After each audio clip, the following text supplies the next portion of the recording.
ಪಪ್ಪ ನೀವು ಯಾವಾಗ ಬಂದ್ರಿ?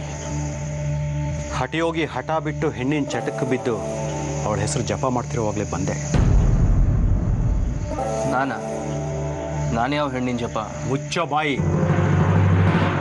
ಮಗ ದೇಶಕ್ಕೊಬ್ಬ ವಿವೇಕಾನಂದ ಆಗ್ತಾನೆ ಅಂತ ನಾನು ಕನಸು ಕಾಣ್ತಾ ಇದ್ರೆ ಒಬ್ಬ ಹೆಣ್ಣಿನ ಮೋಹಕ್ಕೆ ಬಿದ್ದು ವಿಶ್ವಾಮಿತ್ರ ಆಗಿದೆಯಾ ನೀನು?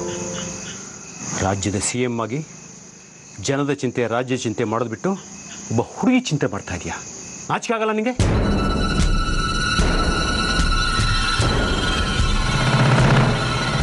ನೀನು ಮುಖ್ಯಮಂತ್ರಿ ಆದಮೇಲೆ ರಾಜ್ಯದ ಪರಿಸ್ಥಿತಿ ಏನೋ ತುಂಬ ಚೆನ್ನಾಗಿ ಆಗ್ಬಿಡುತ್ತೆ ಅಂತ ಜನ ನಂಬಿದ್ರಲ್ಲ, ನಂಬಿಕೆಗೆ ದ್ರೋಹ ಮಾಡಿದ್ಯಾ ನೀನು. TV ಆನ್ ಮಾಡಿ ಯಾವ ಚಾನೆಲ್ ನೋಡಿದ್ರು ಸಹ ಬರೀ ರೈತರ ಆತ್ಮಹತ್ಯೆ, ಭ್ರಷ್ಟಾಚಾರ, ಲಂಚ, ಬರೀ ಇದನ್ನೇ ನೋಡಿ ನೋಡಿ ಸಾಕಾಗೋಗಿದೆ. ಆದರೆ ನೀನು ಸಂಸಾರಿಯಾಗಿ ಯೋಚನೆಯಲ್ಲಿದೆಯಾ? ಯಾರು ಎಲ್ಲಿ ಸತ್ರೇನು, ಯಾರು ಗನ್ಯಾಯ ಆದರೆ ನಿನಗೇನು ಅಲ್ವಾ? ಒಗ್ಗರಣೆ ಇಲ್ದಿರೋ ಅಡುಗೆ, ಹಗರಣ ತುಂಬಿದ ರಾಜಕೀಯ ಎರಡು ಒಂದೇ. ಅದೇನು ಮಂಕು ಬಡ್ದಿದ್ಯೋ ನಿನಗೆ? ಯಾಕೋ ಹೀಗೆ ಬದಲಾಗಿದೆಯಾ?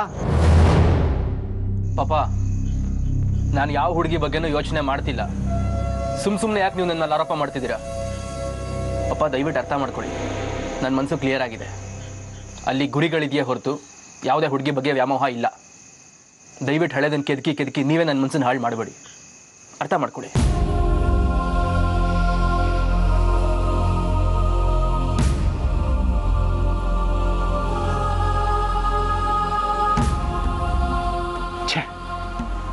ಗುರಿ ಮುಟ್ಟೋ ದಾರಿ ತಪ್ತಾ ಇದ್ದಾನೆ ಅನ್ನಿಸ್ತಾ ಇದೆ.